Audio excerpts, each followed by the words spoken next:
আমরা যখন কারোর শুভকামনা করি, আমরা রিটেন এবং ওরালে আমরা একটা বাক্য বলে থাকি, যেমন may you success in life. এই বাক্যটা হলো, ধরুন আপনি আপনার ছোট ভাই, আপনার কলিগস, আপনার বন্ধুবান্ধব যে কাউকে আপনি শুভকামনা অর্থে এই বাক্যটা ব্যবহার করে থাকেন। দুঃখের ব্যাপার হলো এই বাক্যটা ভুল বাক্য, আমি সঠিক করে দেবো একটু পরেই। তবে এটা মূলত আমরা এটার বাংলাটা দাঁড়ায় এমন, আপনি যেন জীবনে সফল হন, আল্লাহ আপনাকে সফলতা লাভ করুক, সফলতা দান করুক, আপনি আপনার জীবনে অনেক উন্নতি লাভ করেন। এই সকল ক্ষেত্রে মূলত আমরা এই সেন্টেন্সটা ব্যবহার করে থাকি, যদিও ভুল, বাট এই বাক্যটা ব্যবহার করে থাকি। এটা হলো একটা শুভকামনা বা বেস্ট উইশিং বা কারোর জন্য প্রেয়িংমূলক একটা সেন্টেন্স। আর এটা সঠিকটা ভুলটা কেন প্রথমত বলি। May you success in life, দেখুন আপনি মে ইউ সাকসেস হলো একটা অবজেক্টিভ সেন্টেন্স।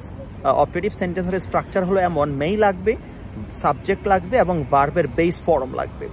এখন আপনি মেই ব্যবহার করলেন, মে ইউ সাকসেস, মেইও ঠিক আছে, ইউও ঠিক আছে, কিন্তু সাকসেস শব্দটা কি আদৌ ভার্ব কিনা, এটা হলো প্রশ্ন। দেখুন সাকসেস শব্দটা হলো একটা নাউন, সাকসেস কখনোই ভার্ব না। সাকসেস হলো নাউন, ভার্ব হলো সাকসিড। আর এটার ফার্স্ট ফর্ম হলো সাকসিডেড, ফার্স্ট পার্টিসিপল একই, সাকসিডেড, সাকসিড, সাকসিডেড, সাকসিডেড। তাহলে success noun, succeed verb, succeeded first form এবং ফার্স্ট পার্টিসিপল ফর্ম। তাহলে এই বাক্যের সঠিক ব্যবহারটা হবে may you succeed in life. আজকে থেকে আল্লাহর ওয়াস্তে মে ইউ সাকসেস ব্যবহার করবেন না বা লিখবেন না, may you succeed in life. ঠিক একইভাবে আরও কিছু বাক্য বলি, যেমন you can not success in life without hard working. দেখুন এখানেও ভুল করেছি আমি, কেন ইউ ক্যান নট সাকসেস বলেছি। ক্যান নট যেহেতু মডেল অক্সিলিয়ারির পরে সবসময় ভার্বের বেস ফর্ম, তাহলে এখানেও আমাকে ইউজ করতে হবে সাকসিড।